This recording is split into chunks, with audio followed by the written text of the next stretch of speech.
Hi, everyone, and welcome back to The Dana Show. I'm your host, Dana Kaplan. Each week, I have the incredible opportunity to sit down with inspirational people who uplift, inspire, and shine light on Jewish communities, both in Israel and around the world. Today's guest, Rabbi Yehuda HaKohen, was such a fascinating guest with such an interesting perspective. He really believes in increasing communication between us and our Palestinian neighbors to create calm, despite the fact that people call him a settler and he is a mitnachel.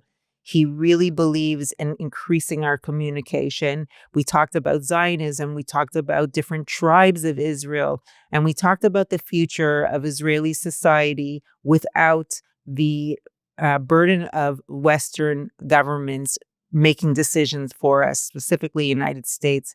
It was such an interesting conversation. Please let me know what you think about it. Like, subscribe, and follow. I'm Yisrael Chai. Let's get into it.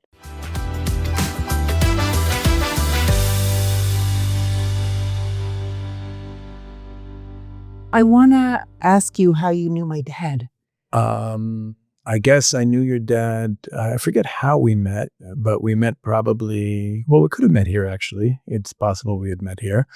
At the time, I was living in Malé Zeytim, which is on the east side of Jerusalem, in Ras Al Amud, they call it in Arabic, near Har Zeytim. What's it called in Arabic? Ras Al Amud. That's the neighborhood. Okay. It's just east of the old city, kind of. You could see it from the old city rooftops quite easily. And we went there to make the neighborhood Jewish, when I finished the army. And I might have met him around there. Maybe I met him in Toronto. I don't know. But I know that he was interested in our work. At the time, we're doing a lot of work on campuses in regards to not just Israel, but specifically Yehuda v'Shomron. And he brought me to the Bayit to speak, I think, Sira Shlishit or during, I forget exactly, it was sometime Shabbat afternoon. It was interesting. I'm a terrible fundraiser, so I didn't really raise any money, but he made all the, he did his job. He made all the connections and whatever. I just, had no follow-up apparatus. I was just, there. I knew how to speak, I knew how to teach. I didn't really know how to call people and ask for checks afterwards. I know, it's hard. It's a talent. Yeah. It's a talent. He was very good at it, though. Yeah, no, because I think he was largely asking for other people, meaning asking for other people is easier than asking for yourself, I think, or your project, He would see projects that he thought were worthy and good, and therefore he would try to, push doors down for them. Did you continue a relationship with him after? I think we were in touch here and there, but I don't know. I can't remember the last time I saw him. And I did hear that he passed a few years ago. In 2010. Is that when it was? Wow, yeah. It's a long time ago. Yeah, 15 years ago. So that would have been probably only a few years after I was there, because I only started doing this type of work after we lost Gush Katif. So a lot of people say that's why he passed away. Yeah. Because he was so heartbroken about the situation. He just couldn't handle it. He was so depressed about the situation. It was devastating. Yeah. It really was. I realized recently, just, marking 20 years, that the disengagement had a much deeper emotional impact on me than October 7th.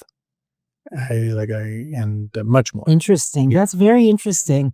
And I realized, because I brought my kids to the Gush Katif Museum, down south. There's one in Jerusalem, but there's also one down south, and just reliving some of it, they organize a museum in such a way where you kind of relive the struggle. And it wasn't just the geographic territory that we lost. It wasn't just the Yeshuvim that were destroyed. It was also the atmosphere in the country and the way the media and politicians had really vilified an entire sector of society, and a sector that I belonged to and identified with. And so that, that just seeing that we were like enemies of the state, the whole thing, and then actually losing after all of that, and losing Gush Katif, and part of it for me also today is the fact that all the things we had warned about back then and were kind of ridiculed for warning about ended up coming true. And the takeaway of the rest of Israeli society isn't that like, hey, those guys were right, we should have listened to them and maybe we should hear what they have to say today.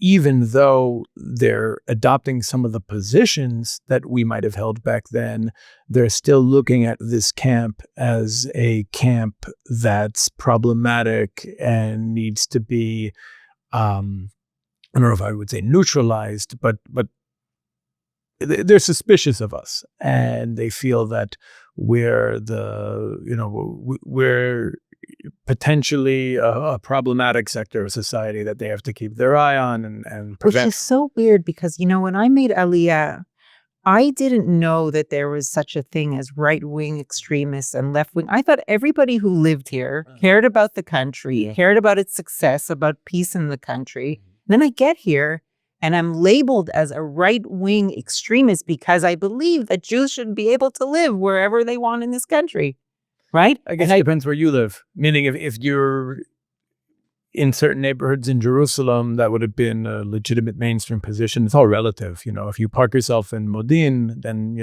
I guess it depends on my sister lives in Neve Daniel. Okay. I would have really no issue living anywhere, Yehuda v'Shomron. I know some places might have a little bit more friction. People might be a little more afraid to live in, but I consider, and I've always considered every place in Israel to be on the same level.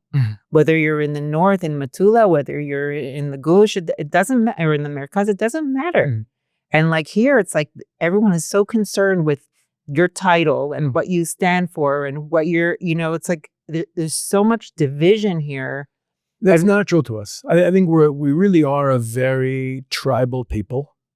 Right, which is okay. That's who we are. I think our challenge historically is learning to unify despite the fact that we are different tribes. I think that's true from the time, before we even went to Egypt, right? We were a tribe with these different tribal identities. And I think that's the correct way to understand Israeli society today. I think we make a mistake when we kind of use these Western framings like right and left, or religious and secular, or liberal and conservative, and try to impose those on Israeli society. It leads to a lot of analytical errors, and it leads to a lot of misunderstandings when you really look at Israeli society. I think a better way to understand us, and maybe the broader Jewish world, is using framings that are more inherent, natural to us, like the tribal identities. Right. I think when you look at... I saw your video with Schlesinger.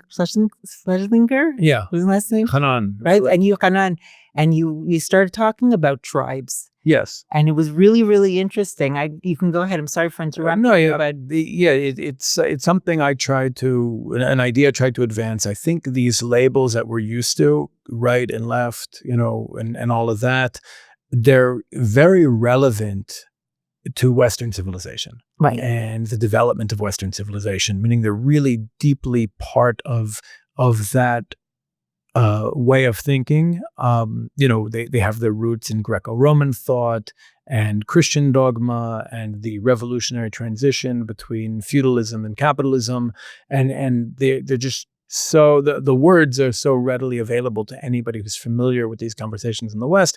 But when you look at Israeli society, I think you really have to stand back and first of all realize that these words aren't helpful, meaning the best example is Shas. Like the Shas party would be a far left party in any European society, just based on its own, socioeconomic positions and who it represents. Yet in Israel, it's considered part of the right, just because of Jewish identity issues. We can get into the question of whether or not connection to our identity should make us right or left, and how that would work in similar contexts in other places in the world. But here, it just applied very sloppily, I think, and I think we fall into the trap when we use those terms. I'd say the two main leadership tribes are Yosef and Yehuda. And Yosef is the tribe that's really good at managing the material world, building states, building armies, building economies, These are all your ideas No, you've come up with? no. This comes from Manitou and Rav Kook and the Gaon of Vilna. In fact, the Gaon of Vilna has there's a whole book written by the great-great-great-grandfather of our former president, Ruby Rivlin, who was a student of the Vilna Gaon, and he wrote down his master's teachings on Mashiach ben Yosef. The concept of Mashiach ben Yosef, it's basically the idea of Yosef's talents and kohot being redirected towards Jewish liberation, towards the redemption process. So he understands the process of Mashiach ben Yosef as the physical rebuilding, the material rebuilding of the nation of Israel and its land.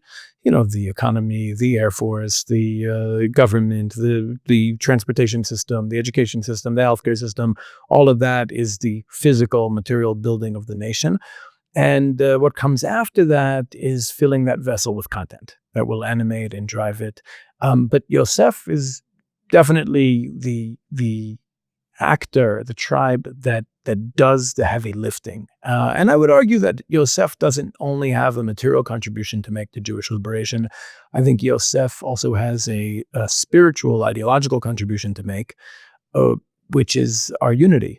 Meaning that one of the things that Zionism restored, if we're looking at the Zionist movement as the movement of Mashiach ben Yosef, one of the things it restored to Jewish consciousness is Achdut Ha'am, like the national unity, which was obviously a concept in our people for thousands of years.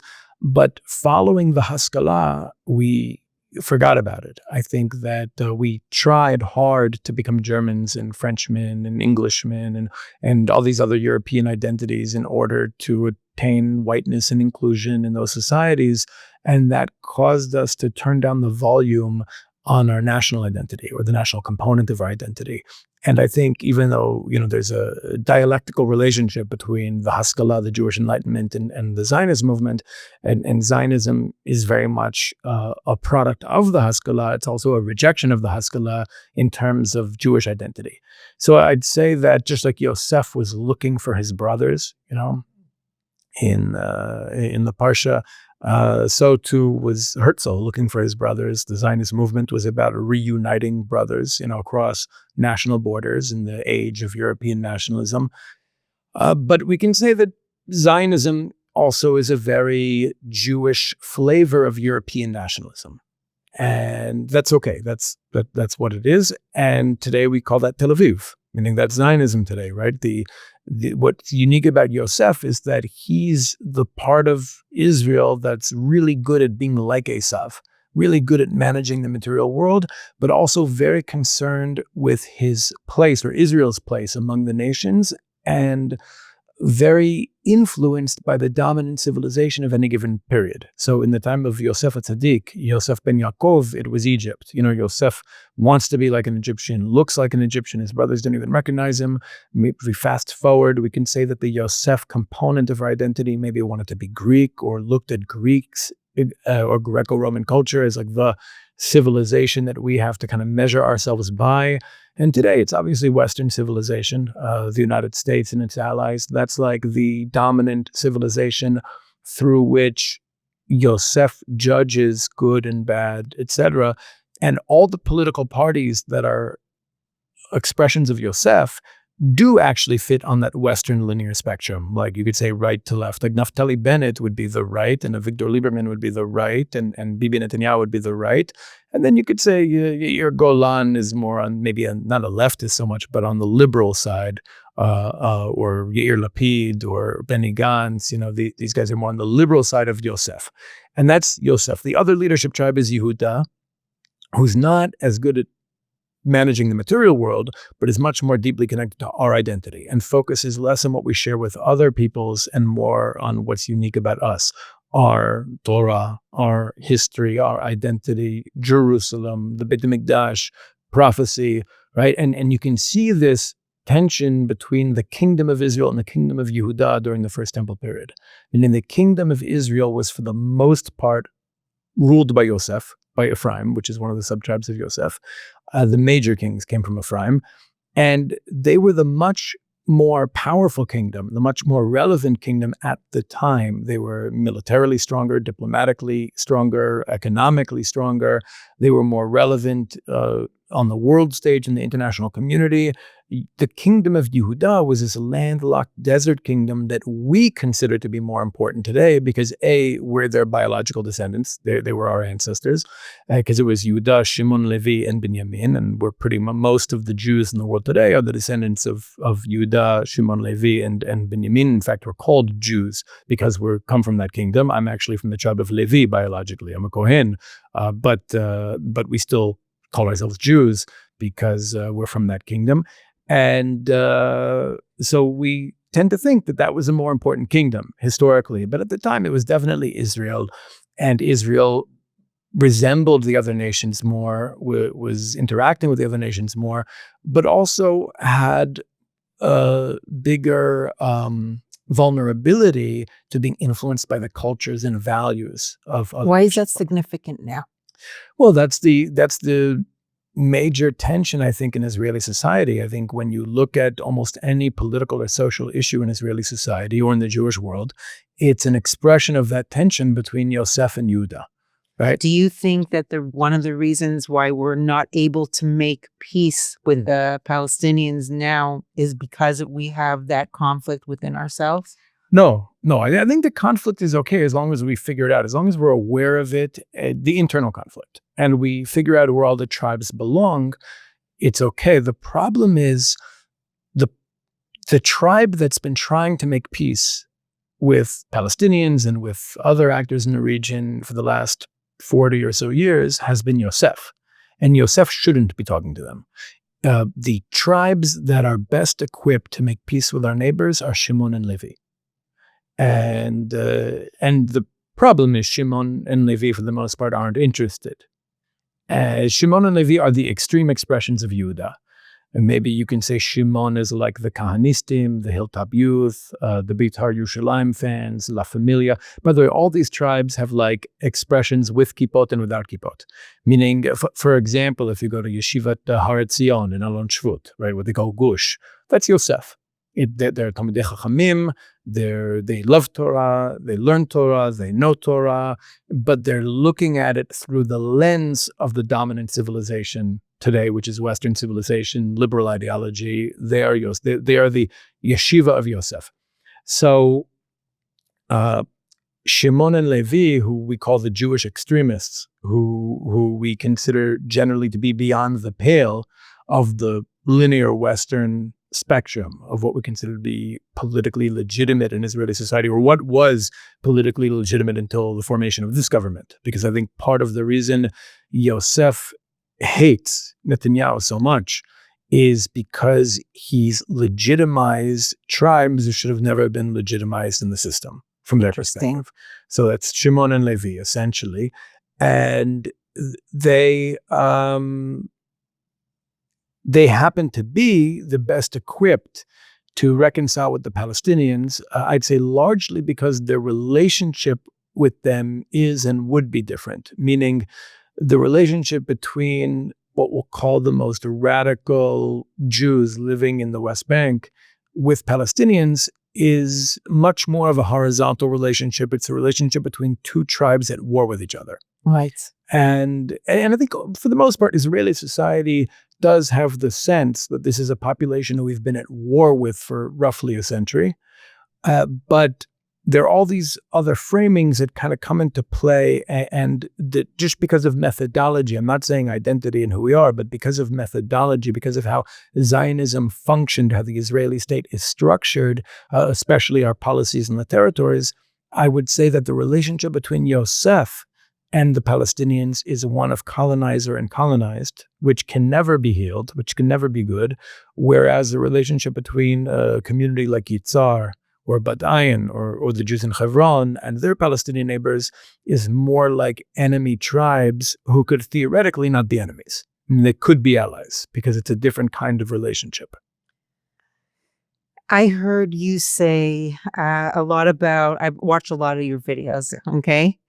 You talk about tochacha, right? You talk about how in one of the ways that we can come to some kind of resolution is if we do self inflection. What's the word? Just internalize it. And criticize ourselves on our behavior, right?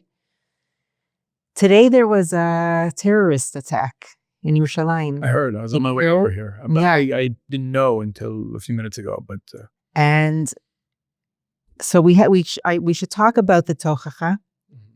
We should also talk about what gets in the way of us making progress. These terrorist attacks, October 7th, these kind of things. Do you believe that we should ignore these events? No. And still continue trying to communicate and make things better? Well, I don't think you have to ignore them to communicate. I think these are two different questions. Well, I know this is a small example, but before October 7th, I was learning Arabic. I wanted to learn Arabic, and then October 7th happened. I'm like, I don't even want to know. Right. I don't want to go near it. I had this block, and I believe, like, one of the things I think is so powerful about you and people like you, like and people who try to engage in conversation, is that you see me'ever, like then what the events that happen now. But is it possible to do it toch kedei? I would say that the first step is knowing what we want. What are the goals? Meaning if the goal is just security or stability, then we're going to be reactionary. We're going to just react to whatever another party, whoever that party is, does. But if we have specific aspirations and we know what those aspirations are, like I would argue that the goals of our revolution were codified in the Amidah. Right after the destruction of Jerusalem, our Chachamim, our sages, basically took the aspirations of our people, stretching back thousands of years to things we're here in this world to do, and kind of encoded them into this exercise we're meant to do 3 times a day. To remind our conscious selves what our collective soul wants. Right? This is the will of the people of Israel throughout history. So I think Zionism accomplished some of these goals. Right? Zionism definitely took us pretty far, further than any other Jewish liberation movement. That's why we have this, annoying habit of taking the word Zionism and retroactively, anachronistically referring to all the old Jewish liberation movements as Zionist, right? You've heard that Rabbi Akiva was a Zionist and the Maccabim were Zionists, but we don't like the word Zionist. Well, I think I do like the word if we're using it to talk about the Zionist movement that, rose up in the late 19th century and succeeded in creating the vehicle to bring us home and to revive our language and to create the infrastructure for a state and declare it a state. I mean, that's good. Those are all good things that Zionism did. But I think we have to appreciate the fact that Zionism fulfilled its historic role for the most part, and that the Jewish people today need whatever comes after Zionism. And that we need to, I'm an educator more than anything else, and I think we need to focus on educating the next generation to identify the next goals of Jewish history, the next objectives of Jewish liberation, and to figure out what kind of movement they need to create in order to achieve those objectives. And just like the Zionists did, right? And just like in the age of Zionism, you had, political Zionism and religious Zionism and labor Zionism and cultural Zionism and synthetic Zionism and all these different Zionisms.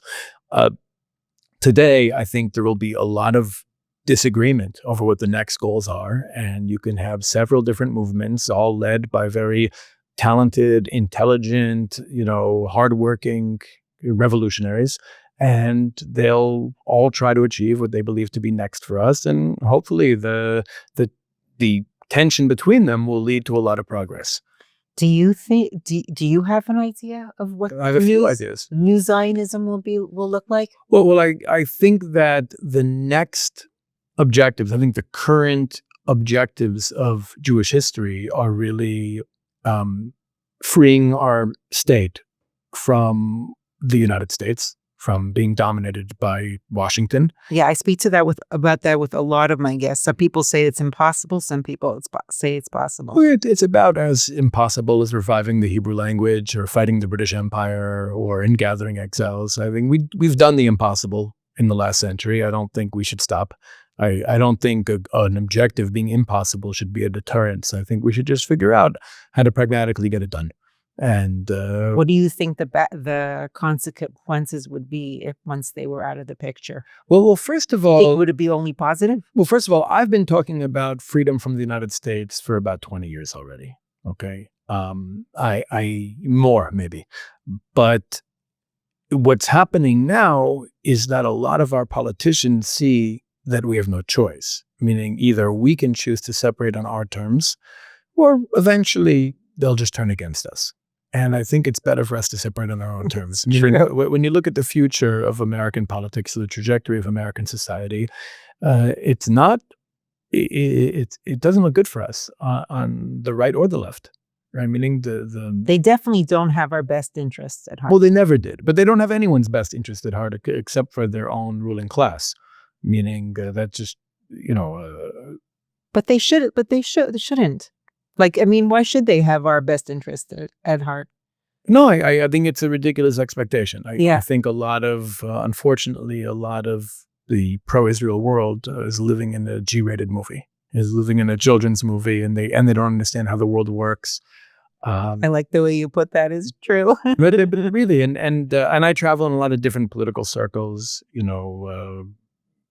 Palestinian, Jewish, leftists, etc. Real leftists, not liberal Zionists, but like real, like principled Marxists. What do you mean you travel? Like I'm connected to a lot of different people, and when I go to speak on campuses or in communities in North America, I don't only speak to the pro-Israel crowd. In fact, you're from Toronto. I spoke at York University to SIA, Students Against Israel Apartheid. They wrote me to speak, and I've spoken to a lot of anti-Israel Jewish groups in Chicago and New York and other places and Boston, and I also speak to, of course, like pro-Israel groups as well. But I noticed that the pro-Israel Jewish community is often the group in most need of political education. And I'd also say that about the Jews living in Judea and Samaria. Like the Jews in the West Bank have a lot of great idealism and deep ideology, but no political education, no political intelligence. And I think that's part of the problem. Do they need it? Yeah. I think we in order to get things done, in order to achieve our ideological goals, in order to be able to advance our goals, we need to understand how the system works and how to work in that system to get the things done we want to get done. And to ask ourselves basic questions. Like, for example, even during this war, we have to ask ourselves, what's more important to us? That hurting Palestinians or that Gaza become part of Israel? Now it could be for some people, they'd say, I want both those things, right? But let's say you can only have one. What's more important, that Gaza is part of Israel or that you've taken revenge on Palestine? I mean, we've already, I think, taken revenge for October 7th. I don't think we have to beat a dead horse.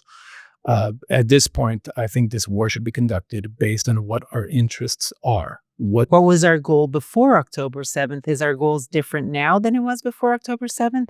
Wasn't our goal always that we wanted to live in peace? No, I think we're trying to take humanity somewhere. I think that we came back to life after 2,000 years in order to change the world, in order to challenge the global order as it stands, in order to be a revolutionary state that sides with the oppressed and not the oppressors of the world, and leads humanity into a post-capitalist world. You think that those were our goals? Yeah, I think that's where we want to reveal to all of humanity that we are all one, right? That's our message to humanity, that we are all one. They don't just need to know that Hashem is one. I mean, that's great, but it's for the sake of understanding who that Am Yisrael is one? That Am Yisrael is one, that humanity is one, that we're all part of one organic whole, and that I can't benefit from your pain or from your failure. That it just doesn't work. It's not real. And that's our essential message to humanity, the unity of creation, right? That we're all in this together. That not just us as Jews or us as humans, but even the entire natural world, right? But is that a political goal? Or is that an Israel goal? Well, we should create political frameworks to achieve that goal. Meaning we should, like, for example, if our true identity is that we're one, if unity is our true identity, if we all share a soul, let's say that, let's just keep it simple and say the people of Israel share a soul, right? That's the soul with the will that's expressed through what we say in the Amidah, right? What the Kabbalistic literature calls Knesset Israel. Then we should be organizing our society and organizing our economy in a way that not only expresses that truth, but also conditions us to be able to better see it and experience it, right? So we can't have an economic or a political system that reinforces our illusions of separateness. We need to have a system, especially in our own state, we need to have a system that helps us to see who we really are and the true nature of reality. And it's part of what we're doing in the world, right? Part of what we're doing in the world, but definitely not part of what the government of Israel is doing now. I think I don't know if it's intentional or not, but they definitely have a part in keeping us divided. Right, because each tribe is fighting for its own narrow tribal sectoral interests. But not only within ourselves, also between us and the Palestinians. Yeah, also. No, well, we've been in an ethnic war, basically, a sectarian war for over 100 years. Now, we happen to have gained dominance, and as a result, not just the result of gaining dominance in the conflict, but also through our own identity crisis or crises and how we present ourselves to the world and how the Palestinians present themselves and us to the world. We've kind of created this larger story, this larger picture of Israel as the Western colonial actor and Palestinians as the colonized victims. I'm not going to say there's no truth to it, but it's definitely not the full picture. I would argue that we are a deeply colonized people and that a lot of our behavior is the result of our trauma, oppression and trauma, right? Like I think that we have a lot to unpack. So, you asked about goals for now. I think one of the most important goals for now for the Jewish people today is to decolonize Jewish identity, to actually apply post-colonial tools to ourselves, to our experiences, to our identity, to our needs. I think it would help us heal from our trauma, and I think it would help us to define what we're trying to create here. What does that mean practically? I'd say every people that achieves liberation from foreign rule should go through a post-colonial experience afterward, a post-colonial conversation internally. Let's say you grew up in Toronto. So let's say that when you were 12, your home was invaded by ninjas. And the ninjas rearranged your furniture. They forced you to listen to Japanese music, and they forced your family to stop eating, whatever corned beef sandwiches and bagels and cholent, and start eating only Japanese cuisine, sushi. You had to eat sushi all the time. And you're 12. You can't do very much about this. So they stay. And that's what's happening in your home. Now, 5 years go by. You're 17. You decide you're going to fight the ninjas, and somehow you win, and your home is free. Now your family has to have a conversation, two conversations. The first is, where did the furniture used to be? And the second is, do we or do we not want to put it back? Right? Meaning that the music, on the one hand, it's the music of the oppressor. On the one hand, you were 12, now you're 17. A lot of your coming of age experiences took place against the backdrop of that soundtrack, meaning you have nostalgia that's triggered by that music that's also the music of the oppressor. The food, Japanese food is much better for you than Jewish food, right? It just is better for me, better for you. Like we're better off eating sushi than corned beef sandwiches or bagels and lox. Okay, or kishka, yeah. Certainly kishka. And especially if it's a real kishka. Yeah. Right? It was delicious. Sorry. But the food, even though our bodies get used to it and it's better for us, it's also the food of the oppressor. So this is the conversation that the Jewish people need to have. We have to look at what happened to us, because we weren't just colonized in our own land, like let's say the Algerians, right? We were, especially Ashkenazim, we were crushed, destroyed, and taken into the belly of the beast, taken into the civilization that had destroyed us, and spent 2,000 years almost being constantly, there were cycles of traumatic persecution inside that civilization that had destroyed us, right? That was our experience, which finally peaked, climaxed with the Shoah, right, in Europe.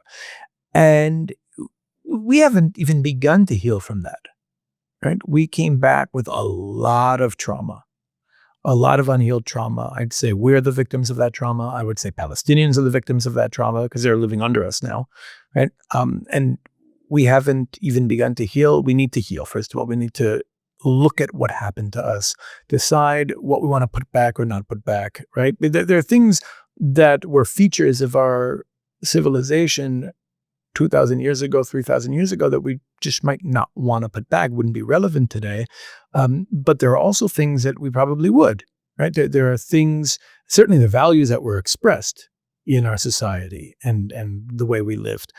And we have to figure out what that looks like in the 21st century. What does a Jewish state look like in the 21st century? What makes a state Jewish, right? Is it just a European-style nation state with Jewish decorations? Or is it a state that expresses our identity and our values and its policies and institutions in a very, very deep way? Right now, I would say the state of Israel has a Jewish character that's very hard and very shallow. It's too shallow for the Haredim, and it's too hard for the Palestinians. But if we were able to make our identity, the Jewish identity of our state, deep and soft, I'd say that Haredim would recognize it as Jewish, and Palestinians would barely notice. Meaning it would just permeate our society without anybody feeling othered because they're not a Jew. How do you approach that with people, let's say, on the left who don't want Eretz Yisrael to be a Jewish state?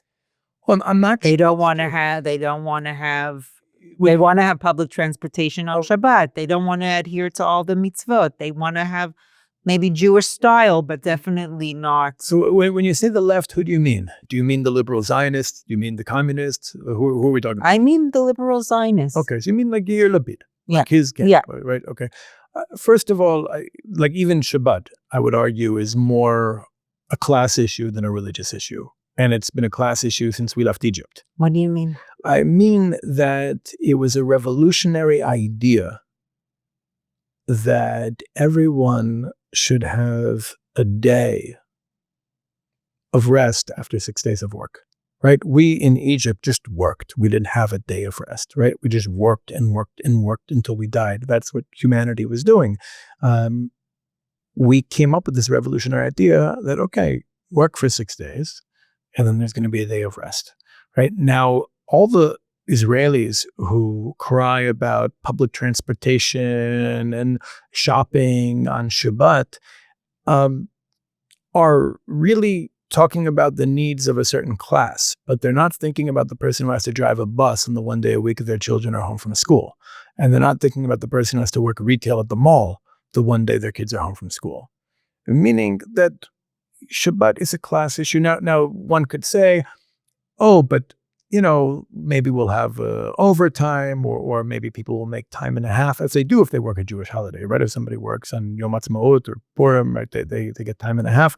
But I don't think we should be economically incentivizing people to work on Shabbat when that's the day their kids are home from school. I think it's okay for the country to shut down and say, this is our identity, this is who we are.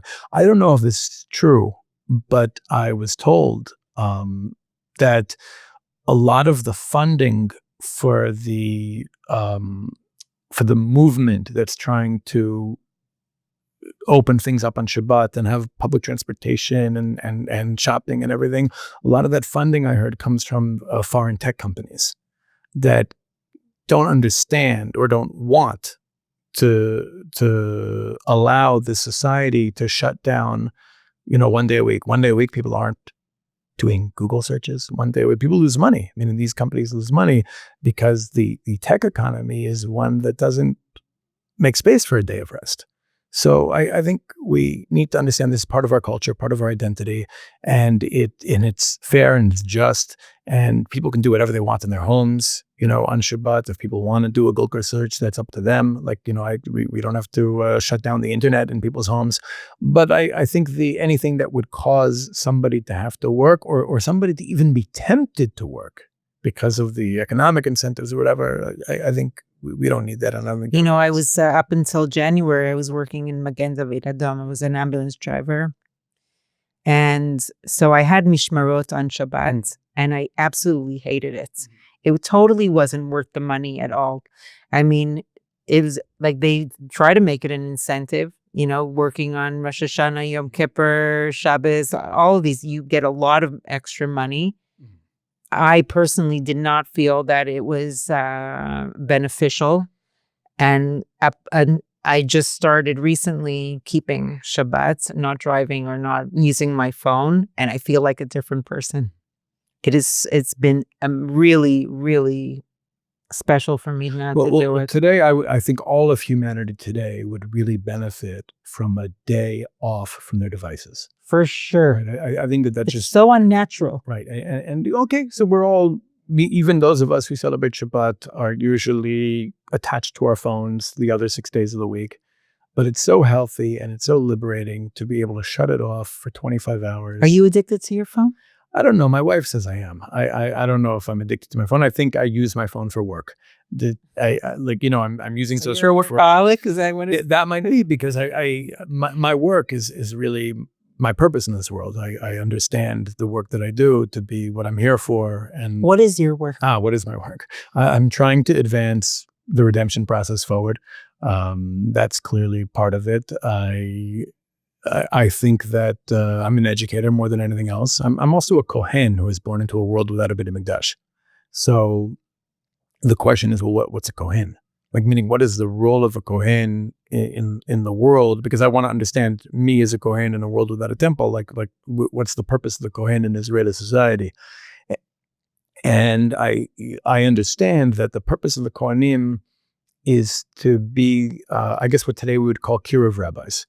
Right? They're not meant to necessarily tell you the halacha. They're not meant to decide the law or even enforce the law. The role of the Kohen is to inspire people to want to connect to the Torah, to connect to the nation of Israel, to connect to Jewish history, to see themselves in that story. So I guess my main work as an educator is to help, especially diaspora Jews, most of my work is with diaspora Jews, to really see themselves as active characters in the story of the Jewish people, to make that the movie they're living in, as opposed to, let's say the movie of the American dream, but I am, one of the many subgroups, the Jews in the American story, but to actually realize that we're living in a moment when the people of Israel have come back to life after thousands of years in order to build something big and to do something incredible and to lead humanity somewhere better. And they could be part of that story. I mean, anyone who's been born into this generation should know that this is an incredible opportunity to really participate in history. And it's even become more so since I've been here. I think now, even more than 23 years ago, we're really living in a moment where history seems to be moving very quickly. And Israel along with it, meaning we are now the regional hegemon, one could argue, like we've emerged from the war with Iran as the most powerful nation in West Asia, and we should behave like it. Unbelievable. But we should behave like it. And that's especially relevant given all the talk about, the UAE or Saudi Arabia, speaking against normalization or peace with Israel if we apply Jewish sovereignty, Israeli sovereignty to Judea and Samaria, to the West Bank. We should make very clear the West Bank is more important to us than the Abraham Accords, right? And if you want to be friends with us, we'll be friends. I agree we should be treating Palestinians fairly. We should find a way to include them in our society in a way where they're happy. But we're going to possess the cradle of Jewish civilization. That's not on the table. That's not negotiable. And in fact, I think we should have just left the Abraham Accords, or at least threatened to, the moment the UAE released that statement. Can we go back for a second to your kahuna? Sure. Did you have a conversation? Did your dad ever have a conversation with you about how important it was to be a Kohen, what your role was? Because it's really special. Yeah, I grew up understanding I'm a Kohen. Again, I grew up in. Did you grow up secular or religious? Well, see, those are those labels again. Okay, sorry. Were you? How do I say it in a way that's acceptable to you? It's complicated. I grew up in New York City. Okay. What we'll call pre-Giuliani New York. Okay. Right? As the first child of an immigrant family. I mean, my father was from Toronto. I don't know if you call that an immigrant so much, but he never became an American citizen. My mother came from the Ukraine and then Poland and then the Bronx. Was that your original last name, Cohen? Well, first of all, we're part of decolonization is getting rid of Western name structures. Like, for example, you're a very interesting person. Like, I'm HaKohen. Yeah, I'm HaKohen. That's the Kohen. For a long time, I was living on a mountain near Bethel, where I was the Kohen on the mountain. My wife, on her Teudat Zehut, her name is Eshet Kohen. She's not a Kohen. Her name is Eshet Kohen on her Teudat Zehut. Sometimes I go into Nitzara Duvdevan or Al Mishkal, and when they ask me, from my membership, I say Eshet Kohen, and they look at me funny, like I'm the wife of a Kohen, right? Some of my daughters in school are Bat Kohen. Right, because there's part of decolonizing Jewish identity for some people. I don't think it's uniform. I don't think everybody decolonizes in the same way. But for some of us, it's going back to our own name structures and understanding that the whole idea of having a first name and a last name is something that was imposed on us by the Europeans. And so, what would my name be? Well, it would just be Bas Yisrael. Bas Yisrael. That would be one, right? Or it could be where you're from. Right, like meaning if you look at our ancestors, what were you would have people who were called HaKohen, right, or Nani, or like they call people by the place. Interesting. Right, or you could say Ben Menashe, or you can say Yerushalmi, or Haglili, right? Meaning somebody who or Beta Eli, right? Like if I were to move from Bethel, where I currently live, to Modin, which I probably won't do, but if I were to do that, I don't know what you have against Modin, but okay. No, nothing against Modin, but I just don't see that happening. But it's much hotter here than it is in Beit. I like the mountains, and so if I were to move to Modin, it would make sense for people to call me Yehuda Beit Eli, Yehuda from Bethel, right? That would be or they can call me Yehuda HaKohen, the Kohen. If there's a lot of Kohanim in the community, they probably wouldn't call me HaKohen, and if we're all living in Bethel, they probably wouldn't call me Beit Eli. Right, it's usually somebody who moves from a place to a new place. Same thing with Yerushalmi or Chevroni or Aglili, right? Like these are the type of name structures we used to have. And so just to be aware of it, meaning it doesn't mean everybody has to do the same thing that I did, but I think that everybody should think about the question and ask themselves, do I want to take the step or not take the step? It's not just Hebraizing our names when we make Aliyah, but Hebraizing our name structures. So I grew up as a Jew who was very ethnically Jewish, right? I did receive a Jewish education of some kind. I went to a school. It was two schools that actually merged: Eshi, Eastside Hebrew Institute, and Park East. So, how old are you? I'm now 45. Oh. So it was the school. It only went up to 8th grade, and it was mostly immigrant kids from former Soviet Union, Iran. It was right after the revolution, right? Israelis, right? The Yordim from Israel. So it wasn't a typical American Jewish type of school. I remember once he got his ribs broken in the lunchroom, and it was like a different type of Jewish school than what most people think of today. And I was there till 4th grade. So I had a bit of a Jewish education. My father started a tshuva process when I was about 3 years old. My mother didn't really go along with it, so it's complicated. I used to, as a teenager, I would be home Friday night for dinner until Birkat Hamazon with my pager on silent, right? We had pagers back then, not cell phones, and my pager would be on silent. And once Birkat Hamazon was over, I'd go out and do whatever I wanted. That was kind of how I grew up.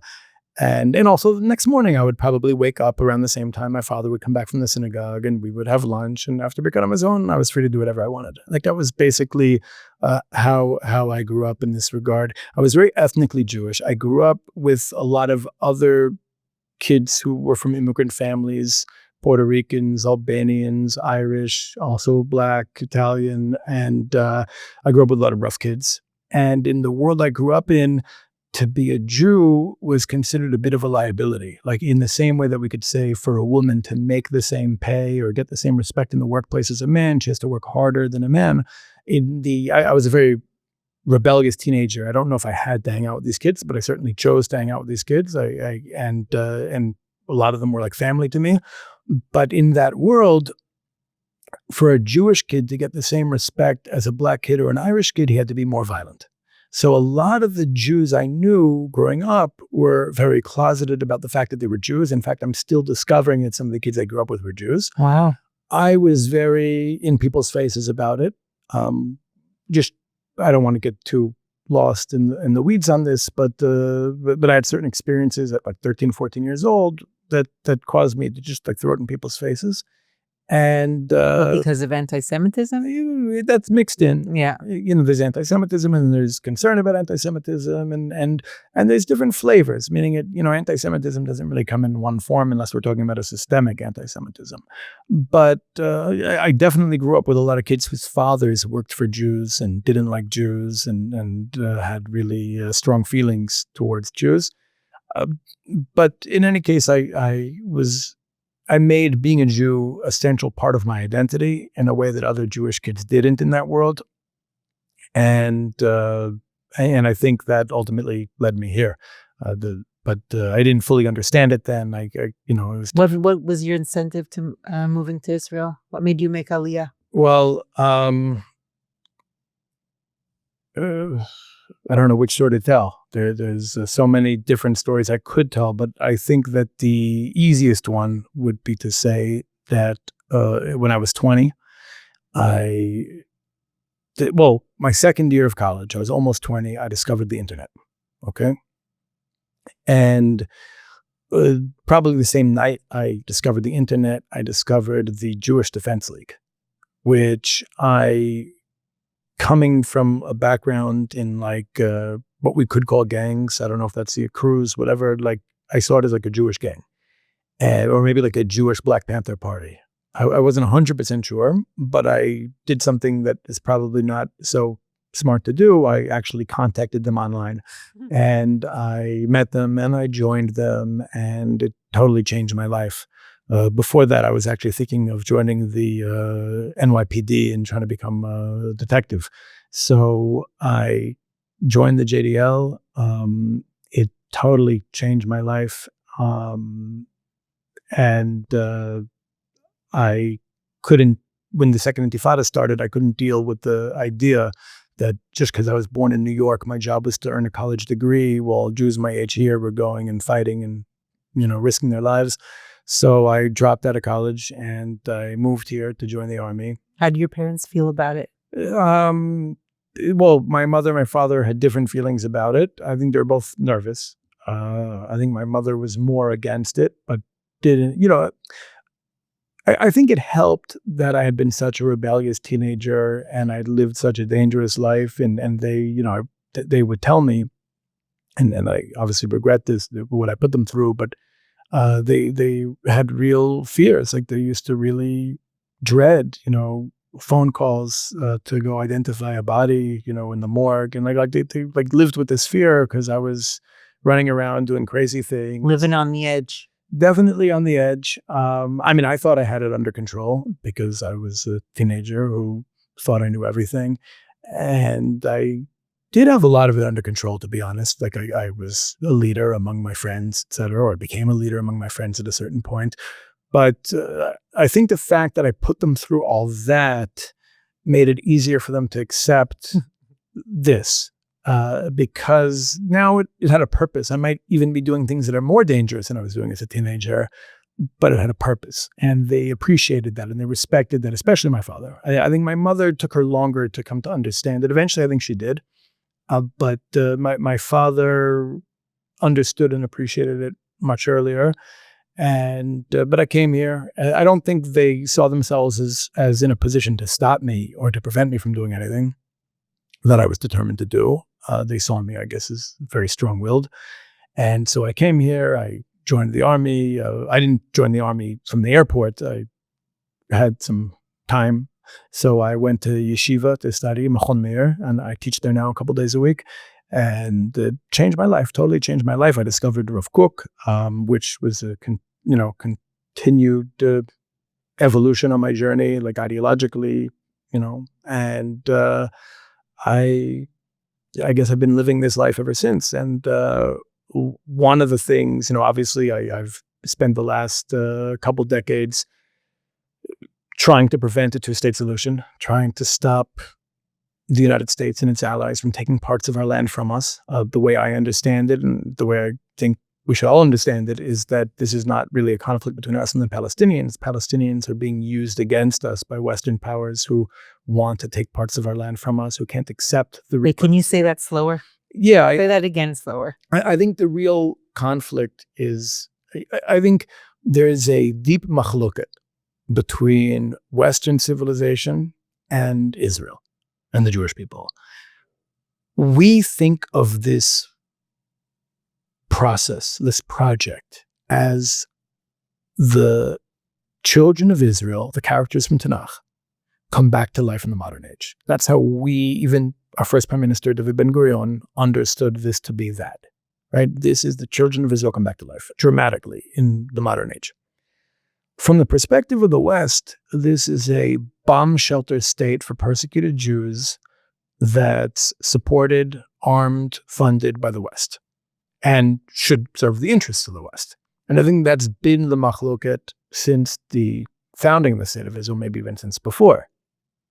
And I think that ultimately the Six-Day War, after the Western world had kind of come to terms with the State of Israel, including the Vatican, including the Pope, I think part of what Vatican II is all about is reconciling this, and I think the West was able to tell itself that they gave us a state because they're merciful, and it's not really anything biblical or historically meaningful. We're in Netanya, we're in Akko, we're in Tel Aviv, we're not in Bethlehem, we're not in Hebron, we're not in Shiloh, we're not in Jericho, we're not in Shechem, we're not even real Jerusalem, right? And in the Six-Day War, the world experienced a biblical style event, a miracle, like a miraculous, dramatic war that shattered Christianity, right, and proved the Jewish interpretation of Scripture to be correct, right? And I think that the pathological obsession of Western governments, I don't think this is conscious, I think this is subconscious, but I think the pathological obsession of Western governments to force us to give up the lands that we conquered in that war is an attempt to make the event meaningless, it's self-preservation. And I think that as Israel continues to strengthen and develop, we'll see a further decline of the West. And I think it's important for Israel to separate ourselves from the West and not to think of ourselves as part of the West, because we are something different and our destiny is different, our message is different, the ideological paradigm is different, we have a different way of looking at the world.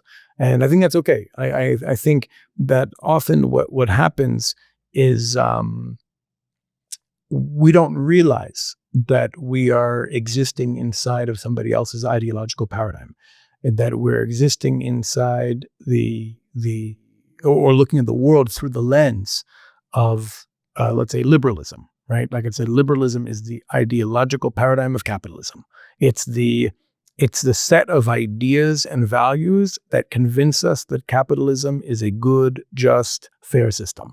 Just like Christianity was the ideology of feudalism. It was the ideology that convinced peasants that feudalism was a good, just, fair system, and they are exactly where they belong. And I think that one of the things we have to challenge, not Yosef, because Yosef is totally living in the paradigm of the West, but those of us who are not Yosef, need, like those of us who are especially in the more Yehuda camp, need to be able to challenge the not just the policies of the United States and the region or certain ideas here or there, but the entire ideological paradigm. So is that why you engage in these conversations with Palestinians, because you want to debunk the whole Western idea about what Israel is? You kind of want to challenge their idea that, you said initially that they are using the Palestinians and for their... I think that our Prime Minister, Yitzhak Shamir, one of our greatest Prime Minister, in my opinion, he understood two important things. Number one, the greatest threat to the state of Israel was Western efforts to take land away from us. And he understood that the Palestinians are the weapon of the West to do that. They're the excuse why it's just for us to give up part of our land, right? It makes a lot more sense than us giving it to Jordan and Egypt, right?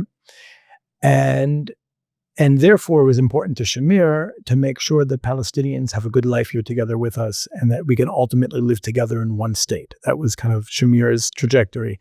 And I think the same needs to be if we believe that this entire land should be Israel and there should only be one state here, then, and that we have a responsibility to ensure that there's justice in the entire land, which I think we do, then we have to find a way to live together with the Palestinians and to find a way to live together in a way that works for them. It doesn't only achieve our aspirations, but also their aspirations. And I think that those of us who are fully living the Jewish story, especially in the Yehuda and the Levi and maybe Shimon camp, are probably the most equipped to do so because our aspirations are so not dependent on what Palestinians say and do. Meaning, like we want the same thing that Rabbi Akiva wanted. We want the same thing that Mattityahu Hashmonai wanted. We want the same thing that David Melech wanted. Like that's what we're trying to create here. Palestinians are peripheral to that. Meaning, if we're going to talk about the Jews of the West Bank, the Jews of Judea and Samaria, what do we want? Like or how do we see this? How do we see ourselves? Right? It's very simple. We see ourselves as part of an ancient people that was unjustly displaced from our land, somehow managed to maintain our identity for thousands of years, came back to life, came back to our land against all odds, retook possession of our land, and now the entire international community is trying to displace us again through a two-state solution. Right? And the only means of resistance we figured out so far is to populate as many mountaintops as possible to make it logistically impossible to move us. I think that's good. I've been part of that strategy for 2 decades already in East Jerusalem, on different mountaintops in the West Bank. But I think we need to do something in addition to that. And I think it means engaging with Palestinians and finding a way to live together in a way that also works for them. And that requires us to actually understand who they are. What way they will want. work for them? So What do they want? First of all, I have to say, if you don't mind, your interview with Walid CM, the one that you did, you had a video of it. Do you remember the conversation? It was from last year, 1 year ago. Okay. He's a peace activist that lives in Ramallah. Oh, right, okay. Right? It was a beautiful conversation, and it only got like 300 views. I think it was amazing. It should have thousands. You got to send it to me. Yeah, it was a beautiful conversation, and if every Palestinian was like him, then we would be going in the right trajectory. But what they want, or what they say they want, is something that we can't give them. Well, my experience, I've been working with Palestinians since 2009, right? And a lot of different types, right. From different camps, different tribes in their society. They're also a tribal society, different groups, different sectors. Right. In my experience, what the majority want is to live as an equal citizen in a democratic state between the river and the sea, and not to feel that they're being othered or marginalized or oppressed in some way because of their ethnicity, nationality, or religion. to feel that they have everything the Jews have in the same state and to be an equal citizen in the same state. Don't we want the same thing? I think I don't know if we want the same thing. Meaning, I don't know if that's an aspiration of the Jewish people, but it might be something we can live with. And I think that it might be. We have to ask ourselves, what is a ger toshav, right? What does it mean for a non-Jew to live in the Jewish state? Like, what does that look like in the 21st century? Because we haven't had the concept of ger toshav in thousands of years, just like we haven't known what a Jewish army was for thousands of years. We had to figure it out again, right? And we're still figuring it out. Right. So I think that this issue of ger toshav is something, it's a sugya that we need to really unpack. We really need to and we have to ask ourselves, whatever the halachic answer is on what a ger toshav looks like in the 21st century, can we stretch that? Meaning, in times where there's a national need, whether it's on Shemitah, whether it's on ribit, like interest, like we've had situations where our chachamim stretch the halacha in such a way that that allows to meet our collective need at the moment, right? So if we decide that it's a need of our people to create a situation where Palestinians are equal citizens in our state and they have everything that we have. Again, we're not going to melt into one people. We're very connected to our identities.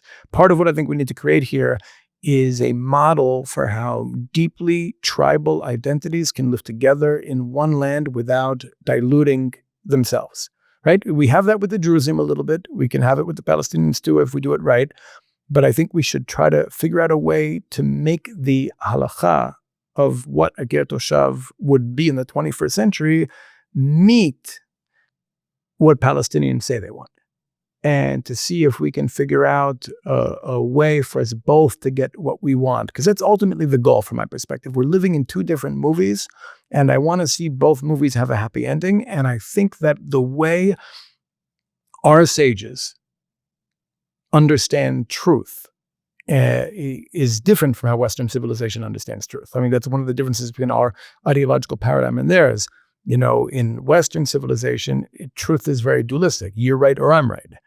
In the Talmud, it's not like that. In the Kabbalistic literature, it's not like that. There's a way to say that this is true and that's true in different ways. There might also be some falsehood, right?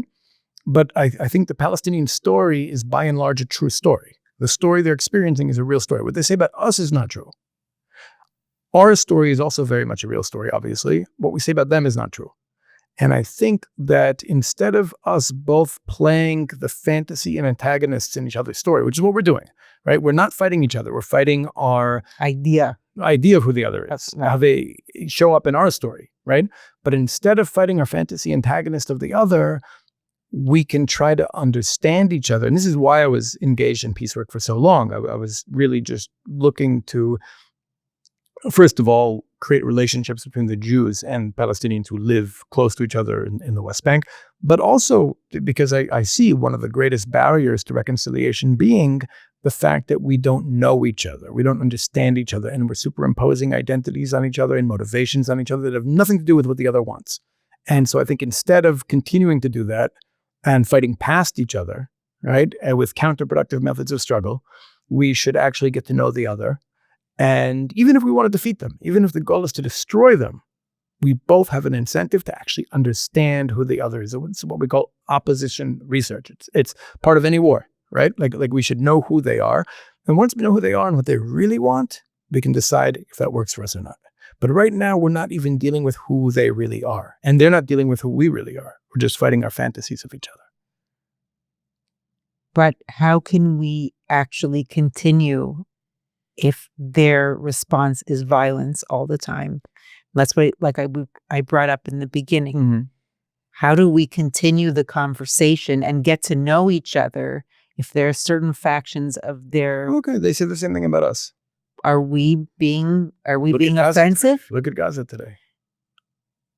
But it's a response. Okay. And they could say October 7th is a response to something. And they wouldn't be lying.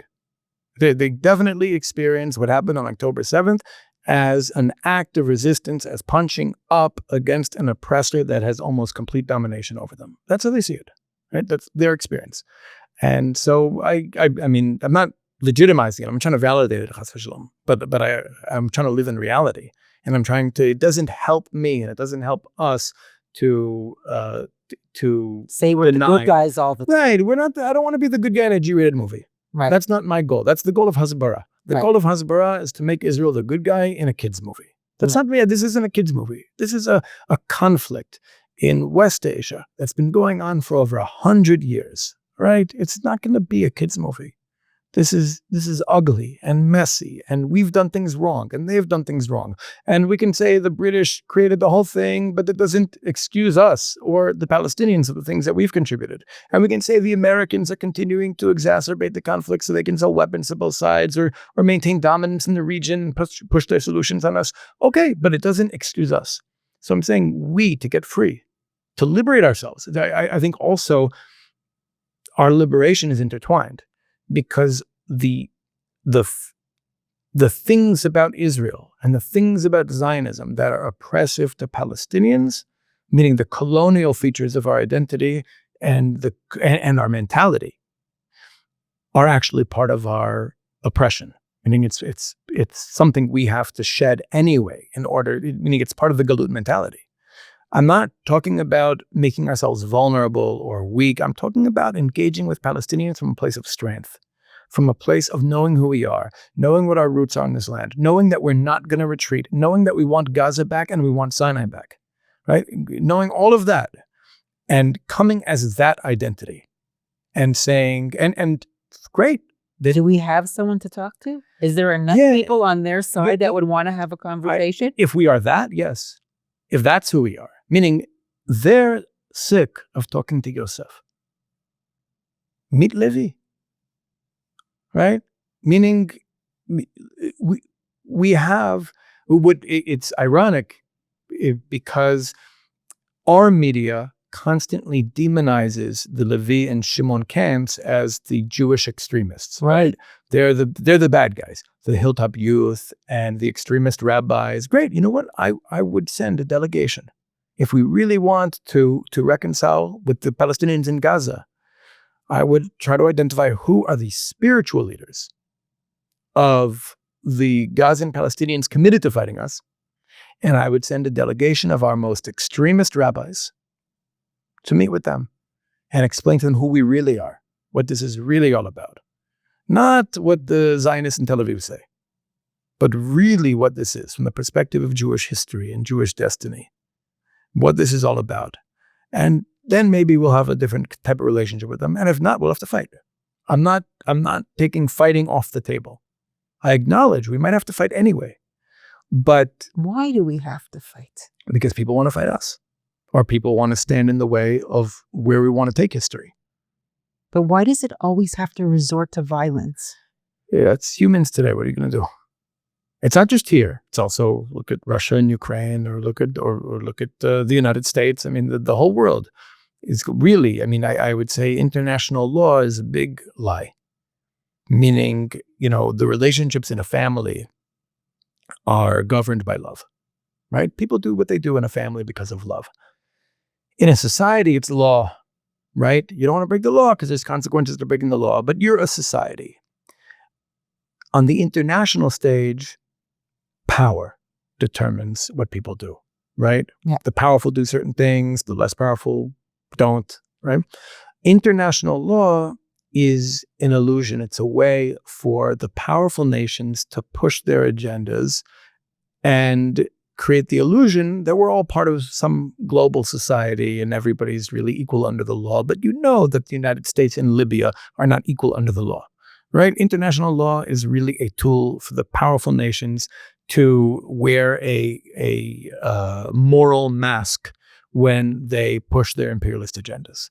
And we have to know that, and we have to call it out. I think Israel's role is ultimately, once we figure out our own stuff, once we heal, and once we know who we are, I think, this is one of the reasons why I don't think left and right are so helpful, because it might move parts of our society further to the right but it would actually go a long way in achieving the goals of the left, because suddenly Israel will be a revolutionary actor on the world stage, challenging injustice and challenging oppression and challenging imperialism, and trying to show the world that there are better ways to organize ourselves and better ways to interact with one another.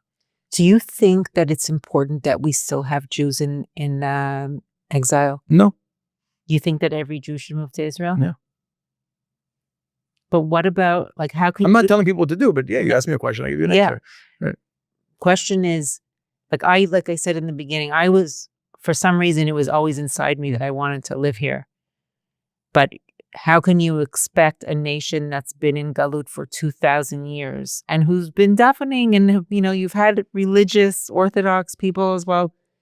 They always mention Yisrael and moving back here, kibbutz galuyot and stuff. How do you get people who are so ingrained into Western civilization to see the value of moving to Eretz Yisrael? My experience, and our movement actually has a very high Aliyah rate, probably percentage-wise, probably better than any of the Zionist organizations, including B'nai Kiva and all that. Like I think I'm very proud of our numbers when it comes to Aliyah, although we never preach Aliyah. I mean, you asked me, so I'm interested in hearing. But what we do is we help Jews to see, the diaspora Jews especially, to see themselves as living in Jewish history, in the story of our people.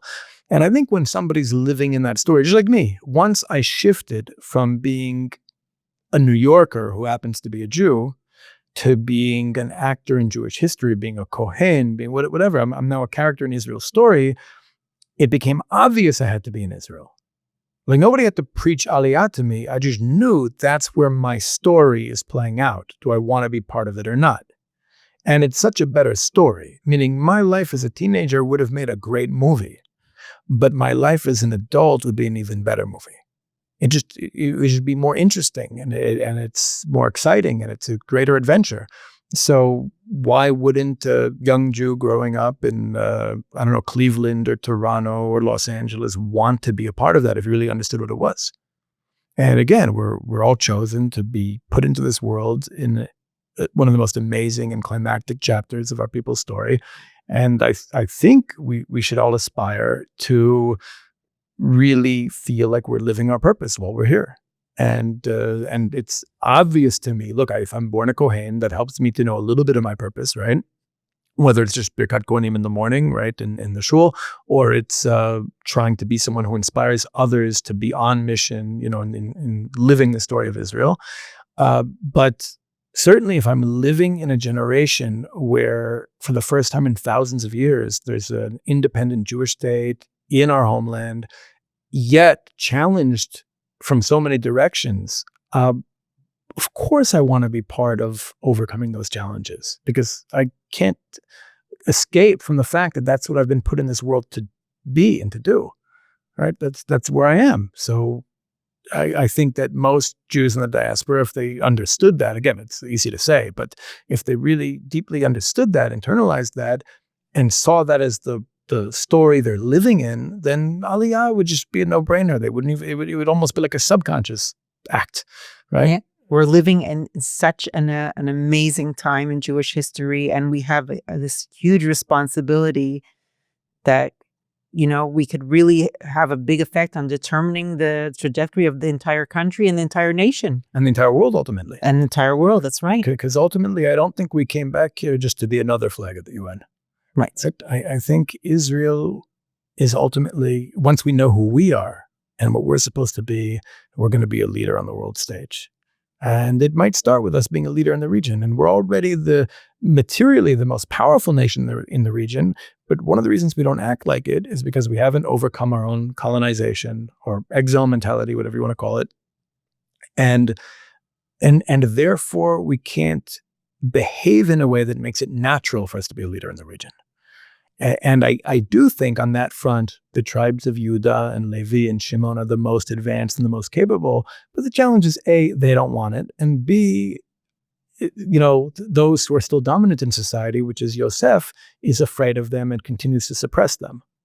Right. So one of the things that I thought would be a good way forward, and again, this war has made it very difficult, and we're not really doing anything in this regard during the war, but is really bringing those Jews from the tribes of Shimon and Levi to engage with Palestinians and to create new types of relationships. And a lot of it was like narrative therapy and trying to understand. When I say narrative, by the way, I mean something very specific. I mean a collection of facts that are selectively chosen, organized to tell a story, and contextualized within an ideological worldview. Right? So when it comes to the last 100 years of conflict, there's millions of facts.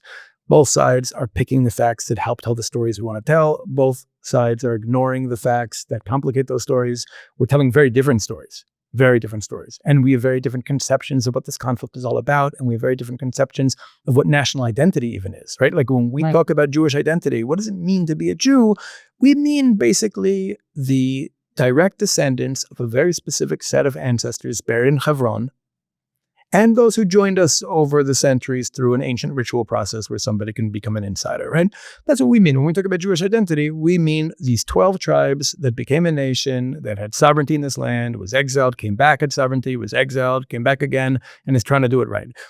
Palestinians don't mean anything close to that. When they talk about their identity, they mean the indigenous peoples of Palestine throughout time, including the ancient Israelites, including the Canaanites, including the Philistines, including the Jebusites, including all these, including crusaders who just stayed here and absorbed into the local population, right? It means something totally different. But the good news is those two identities, because they're so different conceptually, they don't conflict. In theory, we can both fully express ourselves together in one country. And we have to be very clear about what we want. Like, I think it depends on us knowing what we want, knowing what that looks like, being aware of what they want, and making space for it in a way that doesn't cause us to compromise on the things that we want. Wow. What's your hope for the future? What do you think is going to happen? Well, I think the trajectory of Israeli society is going to be more and more in the direction of Yehuda and company.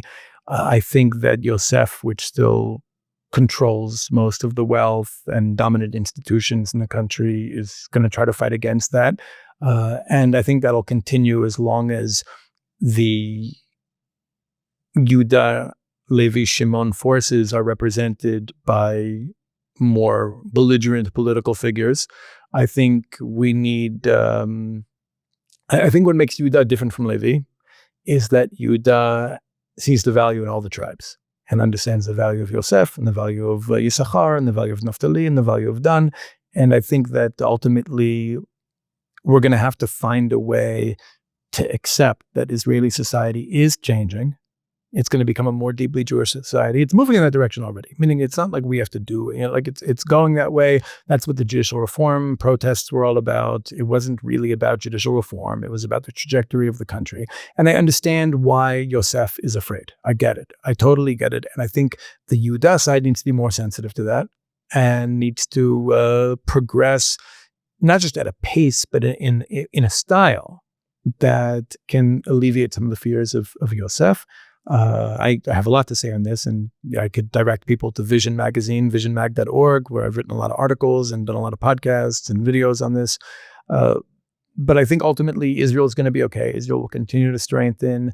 Israel will continue to move in a direction that is more overtly Jewish. But I think what I hope to see is for that to actually create more space for Palestinians than the kind of European-style nation-state with Jewish decorations. Because the European-style nation-state with Jewish decorations can't make space for Palestinians without compromising on its Jewishness. Right? It loses the decorations. That's right. And we did come in, at least, Zionism at least wore the gloves of colonialism. And I think even our Prime Minister Netanyahu sometimes speaks in a language that expresses a colonial mentality. Like when he talks about like civilization versus barbarism, that's a very colonialist way of thinking. So I think we're going to have to overcome that. We have to change. I think Palestinian society is actually a lot more ready than we are for the things I'm talking about. I hope we'll get there. again, I'm optimistic, and I see how far we've come so far, and I'm hoping that we'll continue to progress in ways that are as uncanny and amazing as everything we've done so far. And therefore, all the things that people say, no, that's impossible, we can't do it, will be things that we all celebrate and even take for granted in the future. I have a simple question to ask you that I ask all the guests. Oh, okay. What's your favorite part of living here in this country? That I'm home. That's just natural. It's the way things should be. Meaning, it just feels right. It's like a plant or an animal being in its natural habitat. That's really it. That I'm where I belong. You feel the most natural being here. It's where I belong. It's where my soul belongs. It's where my body belongs. It's. You didn't have any kind of adjustment period when you came here? I was a young, idealistic 21-year-old when I arrived. I went straight from the airport to a yeshiva where I just loved it. I'm still teaching there, and I had great teachers and great experiences there, and I'm living an incredible story. I can't say I haven't been back to the United States. I go on speaking tours all the time. And for many years, I was even sleeping in the bedroom I grew up in like a rent-stabilized apartment in Manhattan. We no longer now it's a Chabad house. Nice. So I'm no longer, staying at that apartment, which would, so, but, so I guess it, I always visited, even if it was only for a week or two at a time. But this is where I, really feel at home. Where I raise my children, where just breathing the air. It's us, it's who we are. And it's something that we struggled for thousands of years to come back to. It's not something we're going to give up so easily. Even if some of our journalists or politicians, speak as if we're going to give some of it up, we're not going to give it up. We struggled for thousands of years to come back here. Against all odds, we made it happen, and we're here. We're going to stay. The question is, can we make it good for the other people here? I really appreciate that you came here today and spoke with me and shared your views with the audience. You have such a unique perspective, and it's refreshing. Like a lot of people are, think about politics and left and right, and you have a really fresh idea of communicating but still maintaining our dominance in the country. So I think it's really beautiful. And I just want to say thank you. Thank you for having me. Thank you for all you do for Am Yisrael, and I hope we should have a gulash lema in Atid HaMehira. Shana Tova. Shana Tova. Am Yisrael Chai. Thank you for tuning in to this week's episode of The Dana Show. If you like what you heard, you can subscribe to the podcast, like and share with your friends on social media, and rate us 5 stars. Don't forget to tune in next week, and we'll see you then.